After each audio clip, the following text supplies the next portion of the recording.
Welcome back, homies and dudes. We can go ahead and yeet ourselves right into this here video. Please don't leave, I need the validation. I guess we'll start out with a little recap. Where we last left off, my character has completely lost his memories, and the other players are coming to retrieve me for whatever mission that they've been given from Firewall. The mission in question was for them to bring me back with them to Firewall to talk to the representative that specifically works with them so that he could get whatever information that I gleaned off the Supercorp. However, that mission came to prove to be easier said than done. It took them a little bit to find my house since, you know, it wasn't in the residential district like the rest of the houses, you know, like a normal person.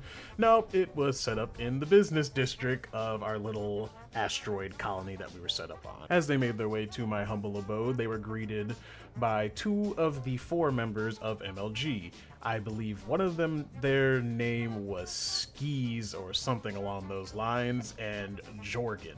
Skis was in a dark-skinned, lanky morph. His character was very scrawny and was severely paranoid constantly. To the point where, like I said before, the gang was already established and things like that, so this specific NPC member of my gang did not like me much at all because he thought I caused entirely too many problems. While the leader, Jorgen, on the other hand, this absolute unit of a man, loved me. He loved everything about my character. He was like, oh, he innovates in so many good ways, blah, blah, blah. You know, the whole yada yada, the whole 9 yards. Like, Jorgen was the best. He was like a giant Russian bomb. But that's besides the point. The players ended up pulling up, talking to these 2 individuals on the front stoop of the house, and asking about seeing me under the pretenses of drugs because they made something up to be able to actually get into the house and talk to me, because they can't exactly just be like, hey, we work for this other big corporation. We kind of want to talk to that guy you got inside the house that we should know's here. They end up convincing the 2 of them to let them inside the house to come see me. They come in through the front door like, hey kid, you have company. It took me a little bit to get out, you know. I was doing things. Yeah. I was making drugs. Specifically synthetic drugs. I end up eventually coming out of the room. They tell me that they're here under the pretenses of drugs or something along those lines. My character doesn't even skip a beat. He's used to this stuff. So, you know, close person sitting on the couch, which was, at the time was my friend Johnny's character. And, you know, I just instantly try to drug him with the thing I just made. And then, our dungeon master asked us, what does the drug actually do? And I was like, it makes you think you're silly putty. Luckily enough for him, I missed. Their characters sat around asking like back and forth all the stuff that we had in house. Could we make more things? And while they're talking to Jorgen and Skis, well, no, Skis was still outside. Jorgen was inside still talking to them. I went and decided to go, you know, take my untested drug and go use it on our test subject, Lenny. Just a warning up front, I made up everything about this house completely on the fly within the first, I think, 15 minutes we were in the house. Like, I was just spouting bullshit out of my freaking mouth. But Lenny is a guy we literally have locked in a closet that we just constantly inject with drugs, and he just tests to see if things are safe. He survived through almost everything we've gave him, so it works out, I guess. Don't ask why I named him Lenny. I don't know. It was the first name that came to mind. So I take my silly putty drug and go inject Lenny, and he, like, falls into a mess on the floor. Yeah. I don't know what I expected to come out of that. I rejoin with the group as they're still having their conversation, and as I make my way over there, there's a loud knock on the front door. Now, my character is, you know, a paranoid criminal. I forgot to mention that this entire house is decked out from head to toe in just tech. Various amounts of tech. So, as there's a knock on the front door, I decide to check the outside cameras. And there's an entire just command force SWAT team at the front door knocking like there's some Girl Scouts. However, upon checking my outside cameras, they are instantly fried So I lost one of my various pieces of equipment that I lose over the campaign. This is just like a running thing. You'll notice that there's going to be a trend through this whole entire story where I just lose swaths of equipment.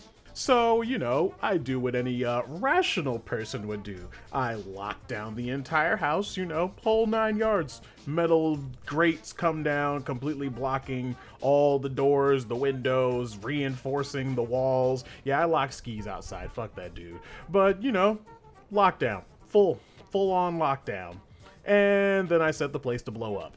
To the other players, it just looks like I pushed a couple of buttons, it locks down, and then I just turn around, it's like, okay, we got a minute and 20 seconds to get out unless you want to get blown up. The explosions in question are known as super thermite charges, and there's 5 of them. Pretty much imagine thermites and a giant explosion, and mix them together, and there's 5 of them.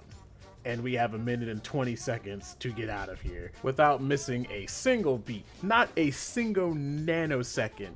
Jorgen busts through the back wall. I'm not talking like he punched it. No, he walks through the wall, and there's just a perfectly shaped Jorgen-sized hole as he walks through the wall and just leaves. Which leaves me, Johnny's character, and my friend Dakota's character still in the ticking time bomb of a house. Dakota's character's name is The Guy, or at least that's his code name that he gave us. Ends up going out through the hole that Jorgen went through, while me and Johnny's character, Momo, go through the basement through a secret passage that I have down in the basement with a couple more of my equipment. I try my best to see if I can take this micro plane with me that I thought was going to be folded up when I got down there, but I read the description of the plane, you know, wrong, and I sadly had to leave it behind. Another piece of equipment lost. So I hop on my bike, Momo hops on the back, and we make it out of the building. Jorgen shortly behind since we pulled in front of him because we're on a motorcycle. And right on the cusp of 5 super thermite charges is The Guy. And he takes it. Like, he doesn't take any damage at all. The only thing that happens to him, he burns off like his top layer. He has like stacked armor in the best ways possible, where he almost never takes damage. The only thing he ended up losing from getting hit by 5 super thermite charges was, I believe, his chameleon skin, but he still had a bunch of other stuff. And we turn around and look at the house, and it's just a crater. All cops that were out front, skeeve, everything inside the house is completely vaporized. Well, not everything. The closet Lenny was in was still standing, you know, just in the crater. But yeah, that was the end of session 1, honestly. We'll pick up the story from there next episode. You know, like, comment, share it with your friendly neighborhood crow. I don't know. You guys have a nice day. Bye.